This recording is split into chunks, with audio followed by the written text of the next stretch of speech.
भारत केवल एक देश नहीं है, यह एक विचार है, एक सभ्यता है, एक संस्कृति है जो हजारों वर्षों से मानवता को दिशा देती आई है। इस महान राष्ट्र की आत्मा जिस दस्तावेज में बसती है उसका नाम है भारत का संविधान। ये केवल कानूनों की किताब नहीं बल्कि भारत की लोकतांत्रिक आत्मा, न्याय का रक्षक और नागरिकों के अधिकारों का प्रहरी है। आज जो हम स्वतंत्र भारत में सांस लेते हैं, अपने विचार खुलकर व्यक्त करते हैं, वोट देते हैं, अपने अधिकारों की रक्षा करते हैं, ये सब हमें संविधान से ही मिला है। 1947 में जब भारत आजाद हुआ तब देश के सामने सबसे बड़ा सवाल था, अब इस विशाल और विविधता से भरे देश को कैसे चलाया जाए। अलग अलग भाषा, धर्म, संस्कृति, परंपरा, सोच और जीवन शैली वाले लोगों को एक सूत्र में कैसे बांधा जाए। इसी उद्देश्य से संविधान सभा का गठन हुआ। संविधान सभा में देश के महान विद्वान, स्वतंत्रता सेनानी और दूरदर्शी नेता शामिल थे। डॉक्टर भीमराव अंबेडकर, जिन्हें भारतीय संविधान का मुख्य शिल्पकार कहा जाता है, ने संविधान को बनाने में सबसे महत्वपूर्ण भूमिका निभाई। उन्होंने एक ऐसा संविधान बनाया जिसमें हर व्यक्ति को समान अधिकार मिले, चाहे वह अमीर हो या गरीब, किसी भी धर्म या जाति का हो।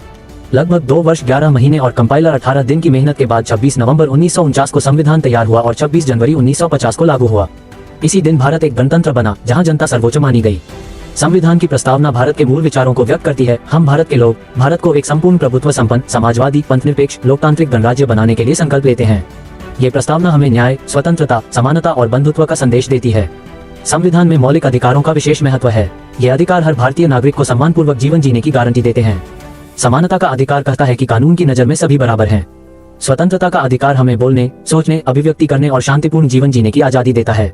शोषण के विरुद्ध अधिकार किसी भी प्रकार की जबरदस्ती या बंधुआ मजदूरी को रोकता है।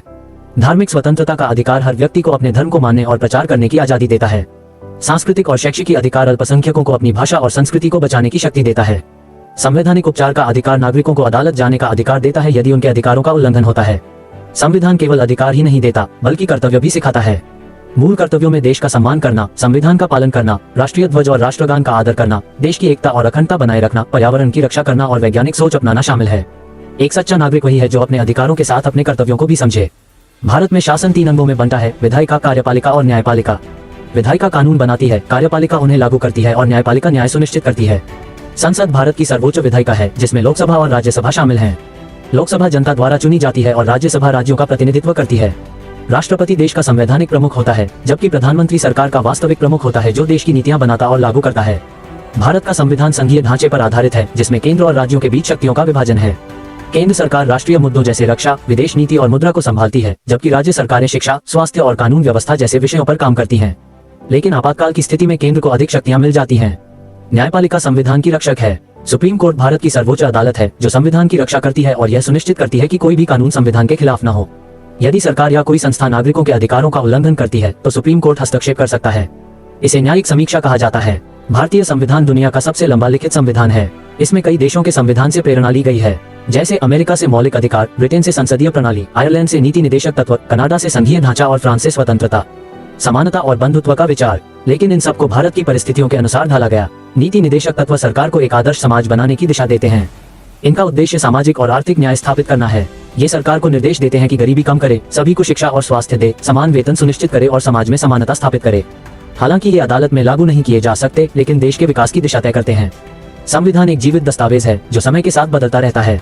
अब तक इसमें कई संशोधन किए जा चुके हैं ताकि यह बदलती परिस्थितियों के अनुसार प्रासंगिक बना रहे। पहला संशोधन 1951 में हुआ और सबसे महत्वपूर्ण 42वां संशोधन 1976 में हुआ जिसमें समाजवादी और पंथनिरपेक्ष शब्द प्रस्तावना में जोड़े गए। भारतीय लोकतंत्र की सबसे बड़ी ताकत है जनता की भागीदारी। हर नागरिक को वोट देने का अधिकार है। चुनाव आयोग स्वतंत्र और निष्पक्ष चुनाव कराता है। यही लोकतंत्र की आत्मा है। जब जनता जागरूक होती है तभी देश मजबूत होता है। संविधान हमें केवल कानून नहीं देता, ये हमें एक पहचान देता है। ये हमें सिखाता है कि विविधता में एकता ही भारत की शक्ति है। अलग अलग धर्म, भाषा और संस्कृति के बावजूद हम एक राष्ट्र हैं, भारत। संविधान हमें न्याय, समानता और स्वतंत्रता का मार्ग दिखाता है। ये हमें याद दिलाता है कि देश केवल सरकार से नहीं बल्कि नागरिकों से बनता है। जब भी हम राष्ट्रीय ध्वज को सलाम करते हैं, राष्ट्रगान गाते हैं, वोट देते हैं, अपने अधिकारों के लिए खड़े होते हैं, तब हम संविधान को जीवित रखते हैं। संविधान केवल किताब में नहीं बल्कि हर भारतीय के दिल में बसता है। यही भारत की आत्मा है, यही लोकतंत्र की शक्ति है और यही हमारे भविष्य की दिशा है। भारत का संविधान हमें यह विश्वास दिलाता है कि चाहे कितनी भी कठिनाइयां आए, न्याय और सत्य की जीत हमेशा होगी। और जब तक संविधान है तब तक भारत की लोकतांत्रिक आत्मा अमर रहेगी।